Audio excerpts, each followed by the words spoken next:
From there, okay. Mm-hmm. Okay, cool. Hi. You're old back. Yeah. Okay, it's Rebecca, and I am from Millerton, New York. Sure, it's Allie, and I'm in Pauling right now. My name is Lisa, and I live in Dover Plains. My name is Dolores Flores. I live in Dover Plains, New York. I got involved with my niece's children. They were taken away, and I went and I started through the whole court system with the children, trying to get custody or whatever, and they gave me, at the court system, a whole lot of different programs that I could go with the kids so that we could get more settled and get more answers as to what was going on, and what about this, what about that, and we came to RAPP, and the kids couldn't wait to come back. Is it RAPP day? They no matter what they were doing, all they would be like, oh, it's RAPP, okay, and just When my husband and I were doing foster care, and we had gotten some information through there. I believe that was where it was, in my memory, down in the lockdown. So it's like 4 years. So I've been with RAPP for 10 years. In the beginning, I didn't want to go because I didn't think anybody would understand the situation. I had 3 children. And then after the first meeting, I continued to go. There was lots of support. They did understand. I couldn't go to my peers. Their children were all grown. They didn't understand. My friends didn't understand. The rest of the family didn't understand. But I got a lot of support from everybody there, and it was amazing. And you're amazed by how many people are in the same boat. And when I got the kids, they were 7 weeks old. I found RAPP at the beginning of COVID. I had come back into the U.S. after 17 years away with the plan that there were things happening with my sister, which meant that maybe my parents, my nephew's grandparents, were going to have to be in the picture or taking care, and they thought they'd need help because they were in their 70s. And the first thing I did was look, are there any kind of support groups? Because I know my mother was not into this kind of thing, never would have thought to come and try to find other people that at least have stories or help or support or something, or you don't feel like you're alone. And I searched around the internet and so I looked up RAPP. I didn't understand at all, and then found that there was currently Zoom meetings, and then RAPP was so amazing, and this is Jessica really, because I basically found Jessica's email, started talking to her, and they were all on Thursdays, 2 meetings a month, I believe, Zoom. And I said I work every single Thursday night, and so they switched one of them to Wednesdays, and that's when and that was so kind, because that was obviously just for me. Obviously some people can make it some Wednesdays, some Thursdays, whatever, but so that was really nice. And I was going through quite a lot. It was quite difficult for me to reintegrate into my parents' house and meet my nephew. Even though I knew him, I did not know him close and personal since I'd been living abroad. So to be in those meetings, especially during COVID, was such a relief. I want to say joy, but I was crying, I think, a lot of the time when I talked. But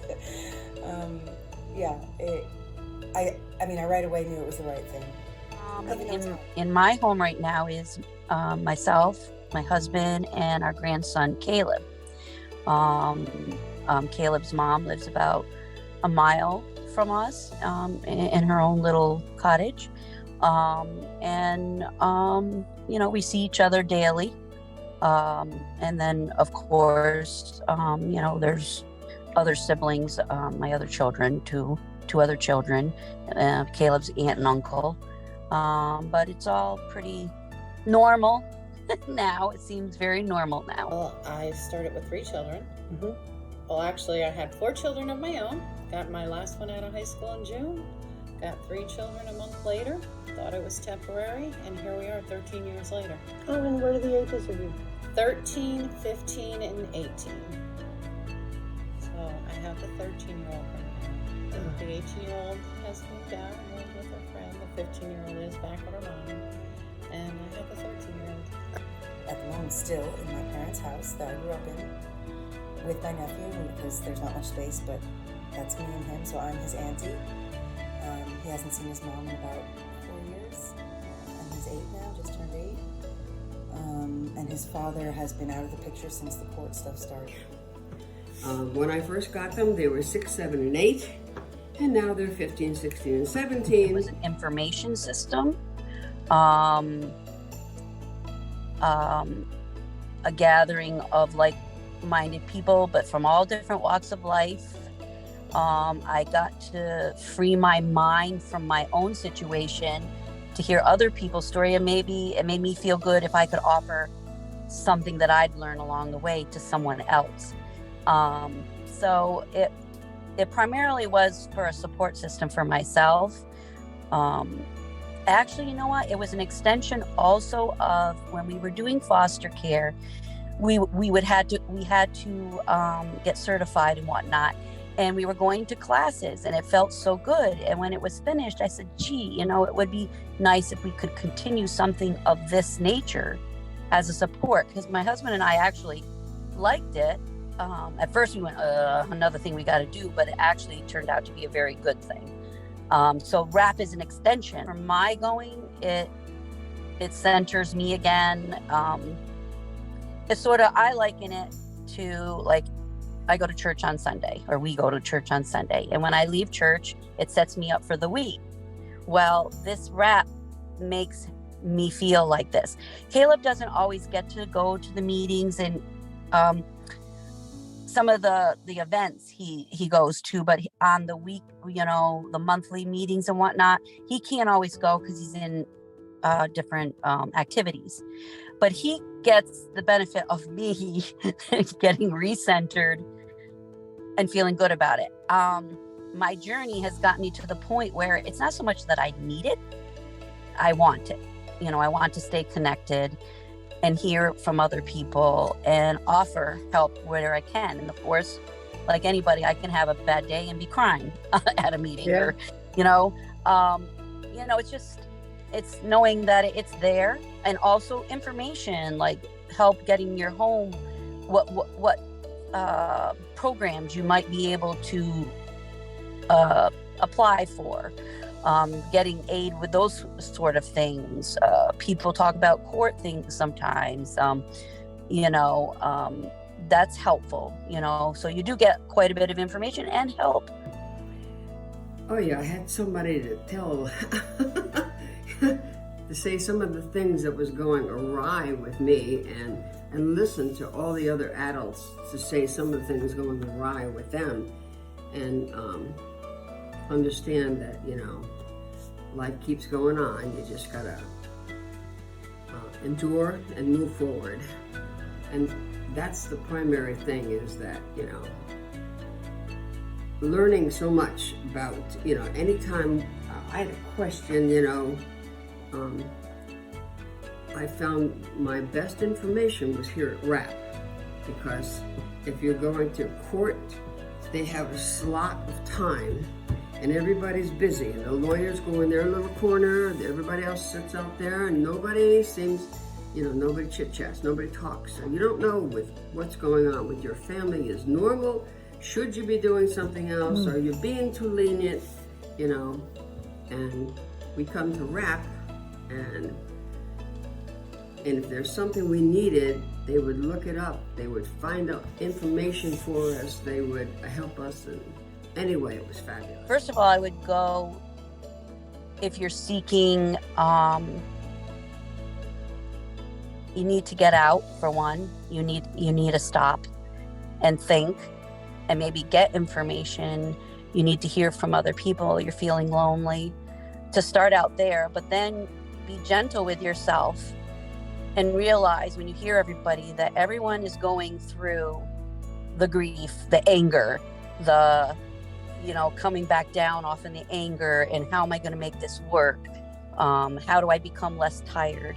And I would say, be gentle with yourself, listen to the others, and realize you will get there. You'll have your own path, but you'll get there. and then, you know, don't be afraid to ask for help. It's not like anyone chooses or goes into this thinking, you know, you're older and you're going to take on a child, or you're younger and you're taking on another child, you know. I would say, and don't give up on your family, or the mother or the father. Try to make it work to your advantage while still protecting your child and yourself in your own home. But there's nothing wrong with still trying. You know, everyone's story is different.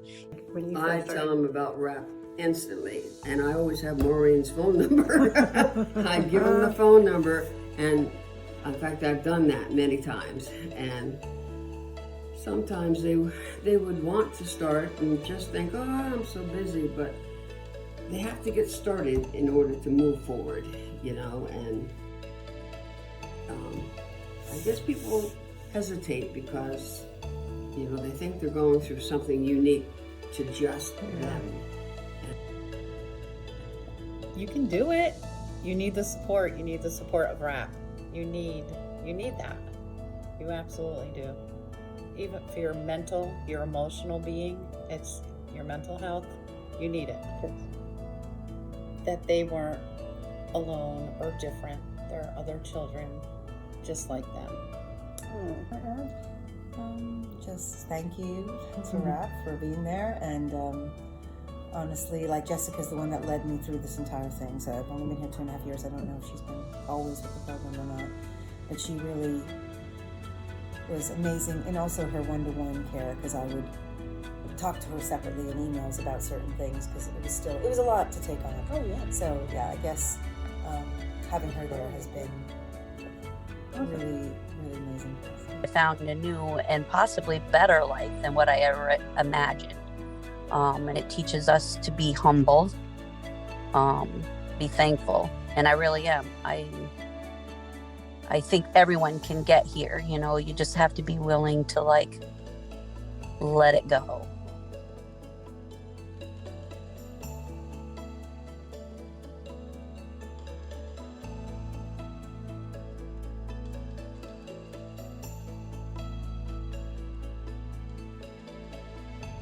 Please. Yeah. Anything else? You did great.